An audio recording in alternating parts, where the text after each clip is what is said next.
السلام علیکم۔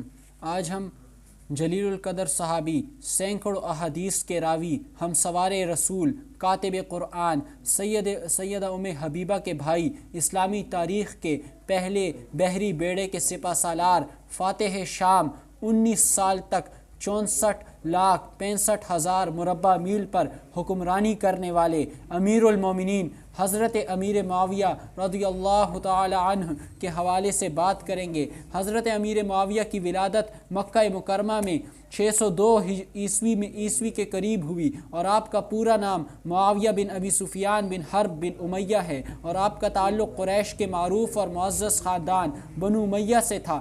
آپ کے والد ابو سفیان مکہ کے ایک بڑے سردار اور قریش کے بااثر رہنما تھے، جبکہ آپ کی والدہ ہند بن عتبہ اپنی دانائی اور حوصلے کے لیے مشہور تھی۔ حضرت امیر معاویہ نے فتح مکہ سے پہلے اسلام قبول کیا تھا، لیکن انہوں نے اپنے ایمان کو پوشیدہ رکھا تھا۔ تاریخی واقعات سے معلوم ہوتا ہے کہ آپ صلح حدیبیہ کے بعد اسلام کی حقانیت کو دل سے تسلیم کر چکے تھے، لیکن قریش کے دباؤ کی وجہ سے اپنے ایمان کا کھل کر اظہار نہیں کیا۔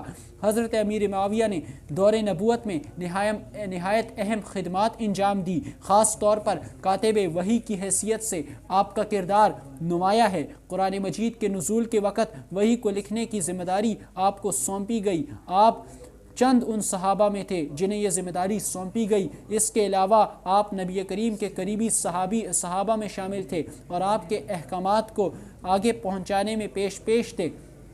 حضرت امیر معاویہ نبی کریم کے قریبی رشتہ دار تھے۔ دونوں قبیلے بنو امیہ اور بنو ہاشم قریش کی شاخیں تھیں، اور ان کے آباء و اجداد ایک تھے۔ اس کے علاوہ حضرت امیر معاویہ کی بہن ام حبیبہ رضی اللہ تعالی عنہ نبی کریم کی زوجہ مطہرہ تھی، جو انہیں نبی پاک کا برادر نسبتی بناتی ہیں۔ کئی احادیث میں رسول اللہ صلی اللہ علیہ وسلم نے ان کی صلاحیت، دانشمندی اور حکمت کی تعریف کی ہے۔ نبی کریم نے حضرت امیر معاویہ کو دعا دیتے ہوئے فرمایا: اے اللہ، اسے ہدایت دینے والا اور ہدایت یافتہ بنا۔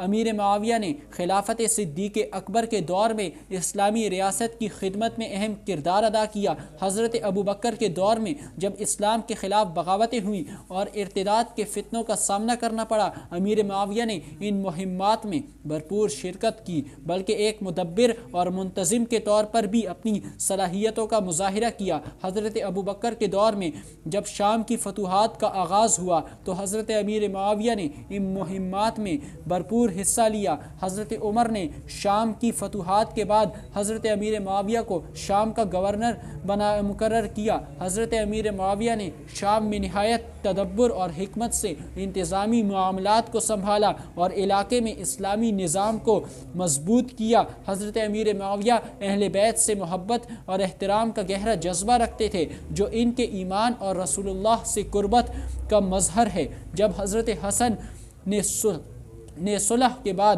خلافت سے دستبرداری اختیار کی تو حضرت معاویہ نے انہیں دل سے قبول کیا، بلکہ ان کے ساتھ ہمیشہ عزت اور احترام کے ساتھ پیش آئے، اور انہیں بڑی عزت و تکریم دی اور ان کا بہت خیال رکھا۔ ایک موقع پر رومی حکمران نے یہ ارادہ کیا کہ وہ حضرت علی پر حملہ کر دے۔ جب یہ بات حضرت امیر معاویہ کو معلوم ہوئی تو انہوں نے رومی حکمران کو سخت الفاظ میں خبردار کیا اور کہا: اوے کتے، اگر تو نے حضرت علی سے جنگ کی تو جان لے کہ حضرت علی کے لشکر کا پہلا سپاہی میں ہوں گا۔ یہ واضح کرتا ہے کہ وہ اسلام کے دشمنوں کے خلاف ہمیشہ متحد رہنے کا عزم رکھتے تھے۔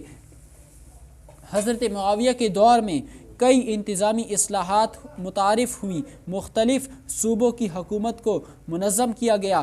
آپ نے فوجی نظام کو مضبوط کیا اور نئی فوجی دستے قائم کیے، جس سے اسلامی ریاست کا دفاع مضبوط ہوا۔ ان کی حکومت کے دوران تجارت کو فروغ دیا گیا، جس سے معیشت میں بہتری آئی۔ آپ نے ثقافتی اور علمی سرگرمیوں کی حوصلہ افزائی کی، جس کے نتیجے میں علوم و فنون کو ترقی ہوئی۔